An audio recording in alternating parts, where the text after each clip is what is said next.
इतिहास की किताबों में सती प्रथा का नाम सुनते ही अक्सर दिमाग में कई सदी पुरानी कोई बहुत ही धुंधली सी तस्वीर उभरती है। बिल्कुल। ऐसा लगता है जैसे ये किसी बहुत ही पुराने मतलब किसी अंधकारमय युग की बात हो। सही कहा। लेकिन क्या हो अगर इतिहास का एक पन्ना पलटते ही ये पता चले कि सती प्रथा का अंतिम चर्चित और प्रमाणिक मामला कोई 400 या 500 साल पुराना नहीं है। ये फैक्ट अक्सर लोगों को चौंका देता है। बिल्कुल। ये घटना 4 सितंबर 1987 की है। राजस्थान के सीकर जिले का एक गांव है देवराला। वहां एक 18 वर्ष की युवती रूप कुंवर, जिसकी शादी को मुश्किल से 8 महीने ही हुए थे, उसे उसके पति की चिता पर जिंदा जला दिया गया। और इस एक घटना ने मतलब पूरे देश और दुनिया को झकझोर के रख दिया था। एकदम सही। तो एडुकेशन यूट्यूब चैनल से जुड़े सभी छात्रों और प्रतियोगी परीक्षाओं की तैयारी कर रहे उम्मीदवारों का आज के इस विशेष गहन चर्चा में स्वागत है।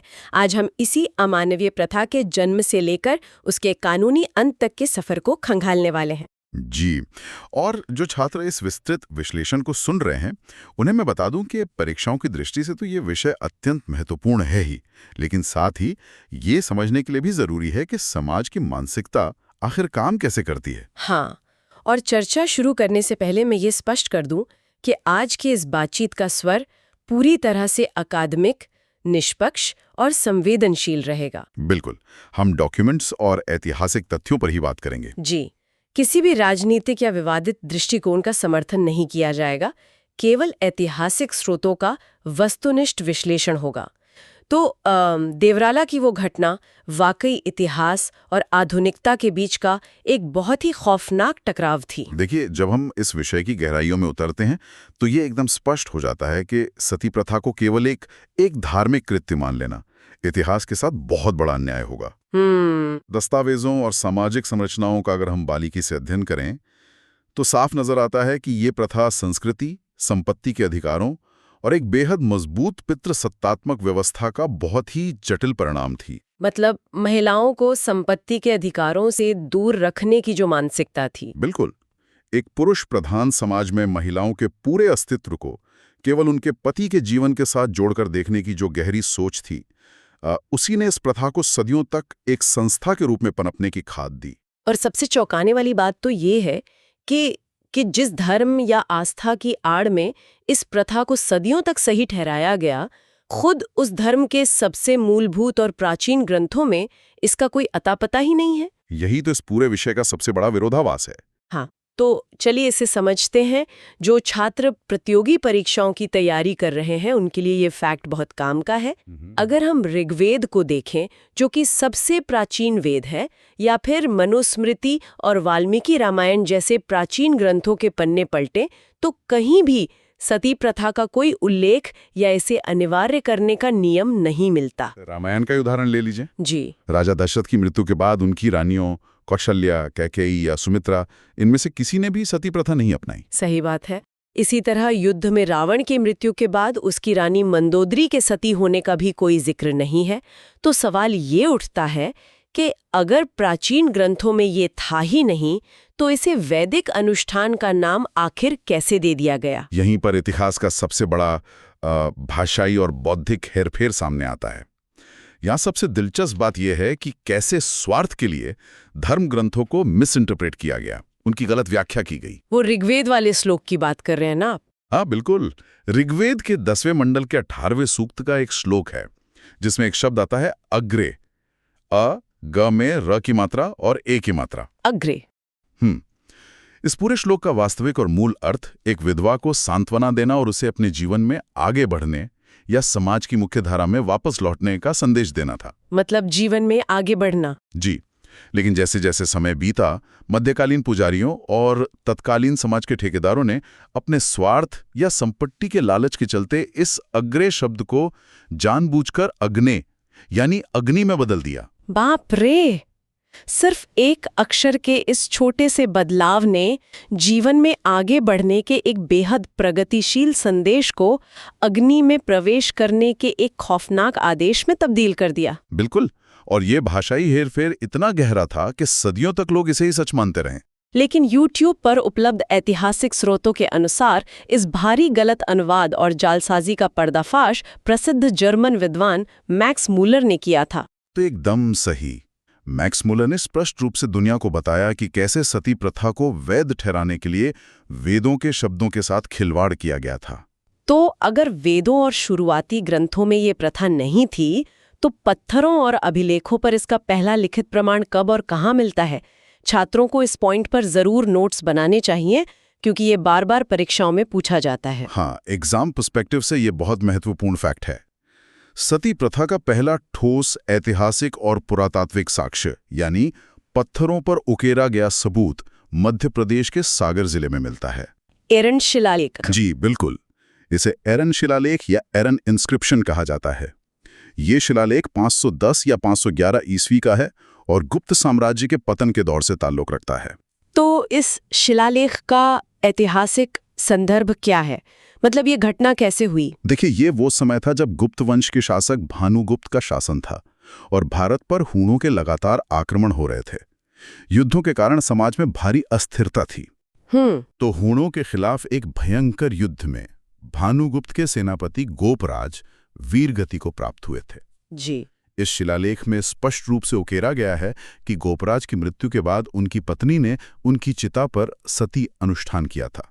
तो 510 ईस्वी का ये शिलालेख बताता है कि उस समय तक महिलाओं के लिए परिस्थितियां कितनी बदल चुकी थीं। मतलब युद्ध और सामाजिक असुरक्षा ने जीवन को इतना कठिन बना दिया था कि मृत्यु को ही एक विकल्प मान लिया गया। बिल्कुल सही कहा आपने। अब युद्ध और आक्रमणों की बात आती है, एक और ऐतिहासिक प्रथा का नाम जहन में आता है जिससे अक्सर लोग सती प्रथा को जोड़कर देखते हैं, वो है जौहर। दोनों में कंफ्यूजन रहता है। हाँ, इन दोनों के बीच का सटीक अंतर समझना अकादमिक दृष्टिकोण से बहुत आवश्यक है। तो अगर हम आसान भाषा में समझें तो सती आमतौर पर एक विधवा द्वारा अपने मृत पति के प्रति धार्मिक या सामाजिक दबाव में किया गया व्यक्तिगत आत्मदाह था। जी, ये अक्सर पति की सामान्य बीमारी या किसी दुर्घटना में मृत्यु के बाद होता था। इसके पीछे मुख्य रूप से संपत्ति हड़पने का लालच या परिवार का दबाव होता था। वही दूसरी ओर जौहर एक सामूहिक आत्मदाह था। बिल्कुल, जब किसी राज्य पर विदेशी आक्रमणकारियों का हमला होता था और युद्ध में राजा की हार निश्चित हो जाती थी, तब किले के भीतर मौजूद शाही और राजपूत महिलाएं एक साथ अग्निकुंड में कूदकर जान दे देती थीं, ताकि शत्रु सेना, विशेषकर जो इस्लामी आक्रमणकारी थे, उनके हाथों सामूहिक अत्याचार और यौन उत्पीड़न से बचा जा सके। हाँ, जैसे अलाउद्दीन खिलजी के आक्रमण के समय रानी पद्मिनी के नेतृत्व में हजारों महिलाओं ने जौहर किया था। जौहर अपनी गरिमा और सम्मान बचाने का एक हताश प्रयास था। लेकिन इसका समाज के मनोविज्ञान पर एक बहुत ही गहरा प्रभाव पड़ा, है ना? बहुत गहरा प्रभाव पड़ा। जैसे जैसे विदेशी आक्रमण बढ़े, वैसे वैसे पूरे समाज में महिलाओं के आत्म बलिदान को ग्लोरीफाई करने की, यानी महिमा मंडित करने की एक संस्कृति जन्म लेने लगी। और धीरे धीरे इस सामूहिक महिमा मंडन ने व्यक्तिगत स्तर पर होने वाली सती प्रथा को भी एक महान और दैवी कृत्य के रूप में स्थापित कर दिया। एकदम सही। जो प्रथा युद्ध की मजबूरी से शुरू हुई थी, वो आम जातियों और गांवों तक फैल गई। ये बहुत ही विचारणीय बिंदु है। लेकिन क्या इस प्रथा को रोकने की कोई कोशिश ब्रिटिश काल से पहले, मतलब 19वीं सदी से पहले नहीं हुई? ऐतिहासिक साक्ष्य बताते हैं कि ऐसा बिल्कुल नहीं था। ब्रिटिश शासन से बहुत पहले भी प्रशासनिक स्तर पर कई प्रयास हुए थे। जैसे 1515 में पुर्तगालियों ने गोवा में सती प्रथा पर प्रतिबंध लगा दिया था, है ना? पुर्तगाली गवर्नर अफोंसो डी अल्बुकर्क ने गोवा में इसे पूरी तरह बैन कर दिया था और केवल यूरोपीय ही नहीं बल्कि भारतीय उपमहाद्वीप के मुस्लिम शासकों ने भी इसे रोकने की कोशिश की थी। मोहम्मद बिन तुगलक पहला शासक था जिसने इसके लिए नियम बनाए। बाद में मुगल काल में हुमायूं और अकबर ने भी सख्त कदम उठाए। अकबर ने तो विशेष पुलिस अधिकारियों की नियुक्ति की थी ताकि कोई महिला जबरन सती ना की जाए। और जहांगीर या बाद में निजामों ने भी आदेश जारी किए थे, लेकिन सामाजिक और धार्मिक विरोध के कारण वे पूरी तरह सफल नहीं हो सके। बिल्कुल, प्रशासन धार्मिक मामलों में ज्यादा दखलंदाजी करने से बचता था। इसीलिए सती प्रथा 19वीं सदी तक एक नासूर की तरह समाज में बनी रही। और फिर आता है भारतीय इतिहास का वो दौर जिसे समाज सुधार का युग कहा जाता है। और इस महान उन्मूलन के सबसे बड़े नायक बनकर उभरे राजा राम मोहन राय। राजा राममोहन राय का योगदान इस विषय में सबसे अहम है। उनका एक व्यक्तिगत आघात था जिसने उनकी जिंदगी बदल दी। 1811 में राजा राम मोहन राय ने अपनी ही भाभी अलका मंजरी को जबरन सती होते हुए अपनी आंखों से देखा था। जी, दस्तावेजों में दर्ज है कि जब चिता की लपटें बढ़ने लगी तो वो दर्द से तड़पकर बाहर भागने लगी, लेकिन निर्दयी लोगों ने उन्हें बांस के डंडों से दबाकर वापस आग में ढकेल दिया। और उनके चीखने की आवाजें दबाने के लिए जोर जोर से ढोल नगाड़े बजाए गए। इस घटना ने राजा राम मोहन राय को भीतर तक हिला दिया। और फिर उन्होंने एक बहुत ही तार्किक और सामाजिक लड़ाई शुरू की। उन्होंने अपने अखबार संवाद कौमुदी या संवाद कौमुदी के जरिए जन जागरूकता फैलाई। और सबसे बड़ी बात यह थी कि उन्होंने रूढ़िवादियों को उन्हीं की भाषा में हराया। उन्होंने प्राचीन हिंदू ग्रंथों का उपयोग करके ये साबित किया कि सती प्रथा धार्मिक रूप से अनिवार्य नहीं है। उन्होंने खुले शास्त्रार्थ किए। उनके नथक प्रयासों और अकाट्य तर्कों ने ही ब्रिटिश प्रशासन को वो आधार दिया जिसकी उन्हें तलाश थी, और फाइनली एक बहुत बड़ी कानूनी जीत मिली। जी, 4 दिसंबर 1829 का दिन। बिल्कुल, 4 दिसंबर 1829 को governor general Lord William Bentinck ने बंगाल सती रेगुलेशन पारित किया। इस कड़े कानून ने ब्रिटिश भारत में इस प्रथा को पूरी तरह से अवैध और गैर कानूनी घोषित कर दिया। सती करने या उसमें मदद करने को कैल्पेबल होमिसाइड यानी गैर इरादतन हत्या की श्रेणी में रखा गया। ये एक बहुत बड़ी जीत थी, लेकिन जैसा कि हमने शुरुआत में चर्चा की थी, रूप कवर मामले की कानून बन जाने का मतलब ये नहीं था कि समाज की मानसिकता रातों रात बदल गई। यही सबसे कड़वा सच है। 1829 के सख्त प्रतिबंध के बावजूद 1987 में रूप कंवर की घटना हुई, और उस घटना के बाद पूरे देश में भारी आक्रोश फैल गया था। बिल्कुल, उस समय मुख्य समस्या सिर्फ सती की घटना को रोकना नहीं थी, बल्कि उसके महिमा मंडन को रोकना था, जो एक नया धार्मिक और आर्थिक व्यवसाय बन चुका था। और इसी जरूरत को पूरा करने के लिए 1987 में एक नया और बेहद सख्त कानून लाया गया, the commission of Sati prevention act 1987। जी, परीक्षा के लिहाज से इस कानून के मुख्य प्रावधानों को समझना छात्रों के लिए बहुत जरूरी है। तो इसके तहत सती होने का प्रयास करना एक अपराध है, और सती होने के लिए उकसाना यानी अबेटमेंट एक बेहद गंभीर अपराध है जिसमें मौत की सजा या उम्र कैद हो सकती है। और इस अधिनियम ने पहली बार महिमा मंडन या ग्लोरिफिकेशन को कानूनी रूप से परिभाषित किया।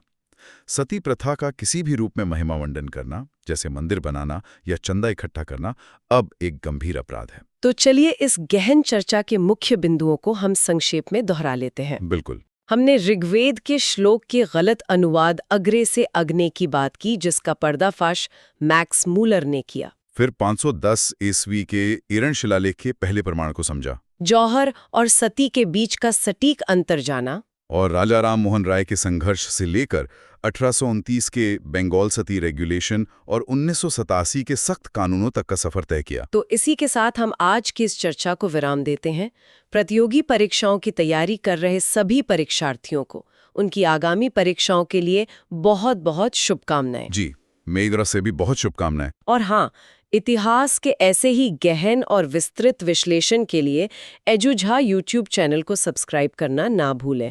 लेकिन जाने से पहले क्या श्रोताओं के लिए कोई अंतिम विचार है जिस पर वे खुद से विचार कर सकें? बिल्कुल, मैं एक ऐसा विचार छोड़ना चाहूंगा जो इस पूरी बहस के आर्थिक मूल को छूता है। जब हम सती प्रथा का इतिहास पढ़ते हैं तो बंगाल के दाएं भाग संपत्ति कानून का जिक्र आता है, जिसके तहत पति की मृत्यु के बाद संपत्ति पर सीधा अधिकार विधवा का हो जाता था।